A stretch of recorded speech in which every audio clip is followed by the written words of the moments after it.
નમસ્કાર સાથીઓ, હું રત્ના વોરા. મારા યુટ્યુબ ચેનલ જાણવા જોગમાં આપ સૌનું ખૂબ ખૂબ સ્વાગત છે. 27 ફેબ્રુઆરી 2002 ગુજરાતની સવાર દરરોજની જેમ શાંતિપૂર્ણ લાગી રહી હતી, પરંતુ એ દિવસ ગુજરાતના ઇતિહાસનો સૌથી કાળો દિવસ સાબિત થયો. પંચમહાલ જિલ્લો ગોધરા રેલવે સ્ટેશન એક ટ્રેન આવીને ઊભી રહી. નામ હતું સાબરમતી એક્સપ્રેસ. અયોધ્યા પરથી આવેલા કાર સેવકો અમદાવાદ તરફ જઈ રહ્યા હતા. ટ્રેનના S6 કોચમાં અચાનક આગ લાગી અને એ આગ માત્ર ટ્રેનમાં નહીં પરંતુ આખા ગુજરાતમાં લાગી ગઈ અને આખા ગુજરાતને સળગાવી ગઈ. હિન્દુ સંગઠનોએ આરોપ મૂક્યો કે મુસ્લિમ ભીડે ટ્રેન સળગાવી. આ દુર્ઘટનામાં 26 મહિલાઓ અને 12 બાળકો સાથે ટોટલ 59 લોકોના જીવ ગયા. હિન્દુ સંગઠનનો દાવો હતો કે મુસ્લિમ સમુદાયના લોકોએ આગ લગાવી કારણ કે ટ્રેનમાં કાર સેવકો સવાર હતા. પરંતુ કેટલાય સવાલો અવાજ ઉઠાવતા રહ્યા છે અને આજે પણ કેટલાય સવાલો ઉઠે છે કે ટ્રેન કેવી રીતે અટકી? શું આગ અંદરથી લાગી હતી કે બહારથી? શું કોઈ વિશેષ કારણસર કોચ S6 ને ટાર્ગેટ કરવામાં આવ્યું હતું? જો એનો જવાબ શોધવા જઈએ તો ફોરેન્સિક રિપોર્ટ પ્રમાણે આગ અંદરથી લાગી હતી. બહારથી કોઈ જ્વલનશીલ પદાર્થ ફેંકાયો હોત તો આખી ટ્રેનનું બહારનું ભાગ પણ સળગી જાત. બીજું, જે S6 નામનું કોચ હતું તે પ્લેટફોર્મ ઉપર ન હતું પરંતુ જમીન ઉપર હતી અને જમીનથી બારી ઘણી ઊંચી હતી, જેથી કરીને જમીન પર ઊભા રહીને કોઈ માણસ અગર અંદર કોઈ વસ્તુ ફેંકે તો ના ફેંકી શકાય એવી પરિસ્થિતિ હતી. એટલે કે બહારથી પેટ્રોલ ન છાંટી શકાય. 69 લોકો, મહિલાઓ, બાળકો સહિત જીવતા સળગાવી દેવામાં આવ્યા કે સળગી ગયા, એ આજે પણ એક મોટો વણ ઉકેલ પ્રશ્ન છે. જેમ જ ગોધરા ટ્રેનમાં મુસાફરો દઝાયા તેમજ ગુજરાતમાં હજારો ઘરો પણ દાઝી ગયા. ધર્મના નામે માનવતા પડી ભાંગી અને ધર્મ જીતી ગયું ને માનવતા હારી ગઈ. અને આમ શરૂ થયું ગુજરાતની સૌથી ભયાનક હિંસાનું તાંડવ. જે લોકોને ગોધરા કાંડ સાથે કોઈ લેવા દેવા ન હતા તેઓ પણ પ્રતિક્રિયાના નામે મારી નાખવામાં આવ્યા. જ્યાં સુધી તોડફોડ, લૂંટપાટ, મુસ્લિમ મહિલાઓ સાથે બળાત્કાર, મારવા, કાપવા અને જીવતા સળગાવી દેવાની ઘટનાઓ ચાલતી રહી, પોલીસ ક્યાં હતી? સરકાર શું કરી રહી હતી? પોલીસ ક્યાંય નહોતી. મદદ કેમ નહીં આવી? આ સવાલ આજે પણ ઊભા છે. બીજા જ દિવસે એટલે કે 28 ફેબ્રુઆરીના રોજ સવારથી જ હિન્દુ કટ્ટરવાદીઓ ટોળે ટોળા ચારે બાજુ હાથમાં ખુલ્લી તલવારો, લાકડીઓ, પાઇપો વગેરે લઈને દેખાવા લાગ્યા અને એની સાથે સાથે આખો ગુજરાત ભડકે બળવા લાગ્યું. સરકારી આંકડાઓ મુજબ ગુજરાતમાં થયેલા રણખાણોમાં 1000 થી વધુ લોકોના જીવ ગયા, પરંતુ ખરી હકીકતે 2000 થી ઉપર લોકોએ પોતાના જીવ ગુમાવ્યા. નિર્દોષ મુસ્લિમોની સાથે સાથે કેટલાક હિન્દુઓ પણ માર્યા ગયા. ફેબ્રુઆરી 2002 ના ગોધરા કાંડ બાદ સમગ્ર ગુજરાત હિંસાની ચપેટમાં આવી ગયું, જેમાં એક ઘટના ખાસ ચર્ચામાં રહી. ગુલબર્ગ સોસાયટી.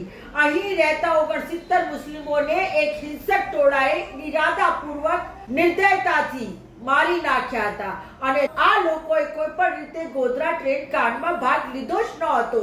મહિલાઓને જીવતી સળગાવી દેવામાં આવી, તેમની સાથે બળાત્કાર કરવામાં આવ્યા. સાથીઓ, અગાઉના સાંસદ એહસાન જાફરી પોતાની સોસાયટીમાં પરિવાર સાથે હતા. ટોળાએ હુમલો કર્યો, પોલીસને ફોન કરતા રહ્યા પણ કોઈ આવ્યું નહીં અને આ ઘટનાની અનેક તપાસો કરવામાં આવી. ગુજરાત સરકાર દ્વારા બનાવવામાં આવેલી નાણાવટી કમિશન 2008માં કહ્યું કે આ આગ બનાવટી ષડયંત્ર હતું, પરંતુ બીજી તરફ કેન્દ્ર સરકારની કમિશને કહ્યું કે આ માત્ર એક દુર્ઘટના હતી અને નાણાવટી કમિશનની રિપોર્ટ પર અનેક શંકાઓ ઊભી થઈ હતી કારણ કે કમિશન સરકારની નિકટ હોવાનું માનવામાં આવતું હતું. આ ટ્રિબ્યુનલ મુજબ ટ્રેનના મુસાફરો અયોધ્યા તરફ જતા હતા અને આવતા હતા ત્યારે મુસ્લિમ મુસાફરો સાથે દુર્વ્યવહાર કરતા હતા એવી ઘટનાઓ ટ્રેનમાં અને રસ્તામાં ઘટી હતી. કેટલાક મુસ્લિમ મુસાફરોને ટ્રેનમાંથી નીચે ફેંકી દેવામાં આવ્યા હતા. સાથીઓ, સુપ્રીમ કોર્ટે એસઆઈટીની તપાસમાં ગુજરાતના મંત્રીમંડળ કે વડાપ્રધાન નરેન્દ્ર મોદીને દોષિત ન ગણાવ્યા. જો કે અનેક દસ્તાવેજો, મીડિયા રિપોર્ટ્સ અને સાક્ષીઓ એ દાવો કરે છે કે તંત્ર, પોલીસ અને સરકાર તરફથી ગંભીર નિષ્ફળતા રહી હતી.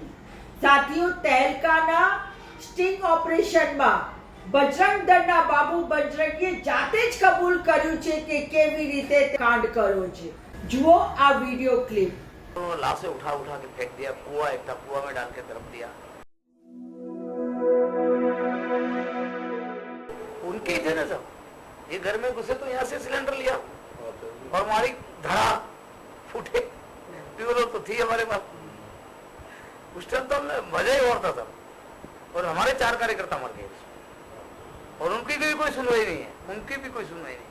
उनके घर वर्कशॉप है, उसके बाद में दीवार है, उसके बाद में पार्टी है. तो उसको पार्टी के सामने मस्जिद है, उसके साथ में एक खड्डा भी है बहुत बड़ा. वहाँ मैदान में सबको मारा हुआ. हमने 7 बजे फोन करके गृह मंत्री को बता दिया था और जयदीप भाई को भी बता दिया था कि इतने लोग मरे हैं, आप अब संभाल लेना.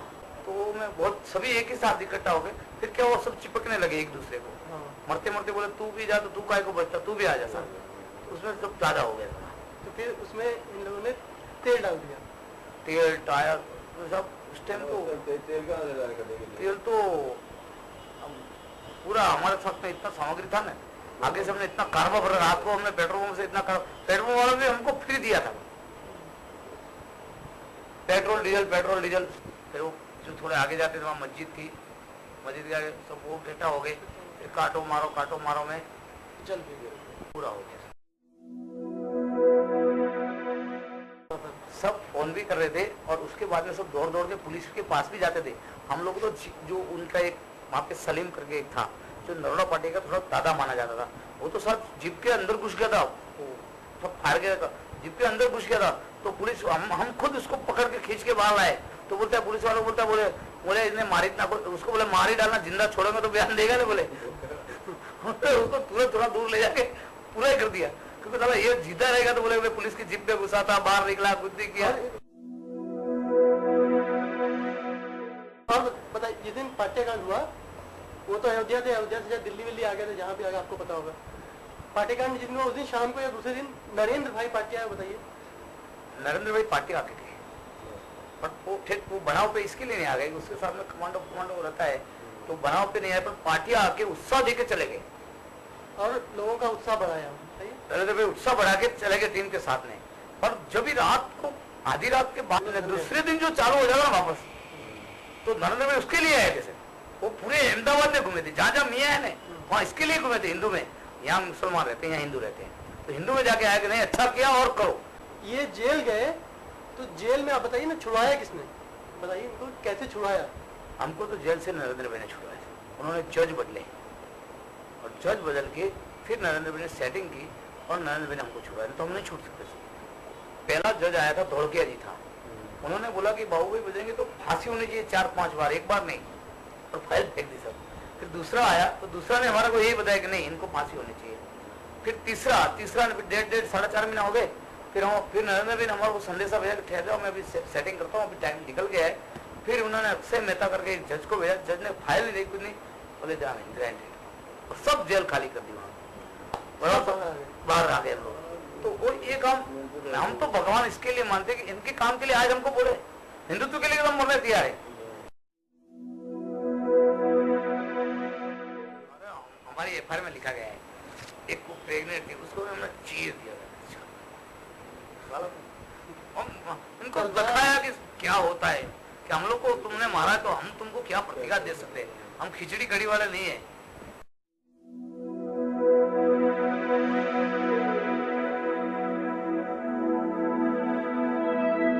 હવે સવાલ એ છે કે ગોધરા દુર્ઘટના હતી તો તે દુર્ઘટનાની સંપૂર્ણ અને પારદર્શક તપાસ કેમ ના થઈ, અને જો એ ષડયંત્ર હતું તો તેના નાયકોને સજા કેમ ના મળી.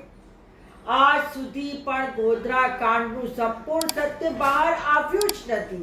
જે લોકો S6 બોગીમાં સળગાવવાની સજા પામ્યા તે ન્યાયાધીશોને થતું ન્યાય છે, અહીંયા ખાસ નોંધવા જેવી વાત એ છે કે જે હિન્દુઓને સજા મળી એમાંથી 90% હિન્દુઓ તો દલિત અને પછાત સમાજના હતા, એટલે કે દલિતો અને પછાતોને ઉશ્કેરીને મુસ્લિમોને સામે લડવા તૈયાર કરી દેવામાં આવ્યા હતા. નરેન્દ્ર મોદીની ક્રિયા અને પ્રતિક્રિયાવાળી વાતથી દંગાઓ વધારે ભડકી ગયેલા. બદલો લેવાના બહાને રાજ્યભરમાં નિર્દોષ મુસ્લિમો સામે થયેલી હિંસા શર્મજનક છે. અને હવે તો આ જ ગુજરાત મોડલ એટલે કે દંગાઓનું મોડલ અને ગુજરાત પેટર્નના આધારે સમસ્ત દેશમાં ઠેર ઠેર દંગાઓ થઈ રહ્યા છે. કારણ કે ખ્યાલ આવી ગયું છે કે હિન્દુ મુસ્લિમના ધ્રુવીકરણથી એમનો વોટ બેંક હકબંધ રહી શકે છે. આ બધું સાવ વિચારીને સમજવાની જરૂર છે, કારણ કે આ ઘટનામાં સામાન્ય હિન્દુ અને સામાન્ય મુસ્લિમ બંનેના ઘરો ઉજળી ગયા અને ખાસ કરીને તો દલિતો અને પછાતોના જ ઘર બરબાદ થઈ ગયા. કોઈ પણ સામૂહિક સજા ન્યાયસંગત નથી. દરેક દોષિતને તેના ગુનાની સજા મળવી જોઈએ, પરંતુ નિર્દોષોને નહીં. ભલે આ ઘટનાને 23 વર્ષ થઈ ગયા, છતાંય સવાલ તો કરવા જ પડશે. અને જો આપણે આજે પણ સવાલ નહીં કરીએ તો આવું ફરી નહીં થાય તેની શું ગેરંટી છે? બસ હું મારો વિડીયો અહીંયા સમાપ્ત કરું છું. જો આપને મારો વિડીયો પસંદ આવ્યો હોય, તર્કસંગત લાગ્યો હોય, એની જાણકારી તમને યોગ્ય લાગી હોય તો પ્લીઝ મારા YouTube ચેનલ જાણવા જોગને સબસ્ક્રાઇબ કરશો. એને વધારેમાં વધારે લાઈક કરો અને વધારેમાં વધારે સબસ્ક્રાઇબ કરો. એ સાથે જ આપ મને ઇન્સ્ટા, ફેસબુક અને એક્સ ઉપર પણ ફોલો કરી શકો છો. હું ફરી મળીશ આજ 2002ના દંગાના બીજા અને નવા અધ્યાય સાથે. નમસ્કાર.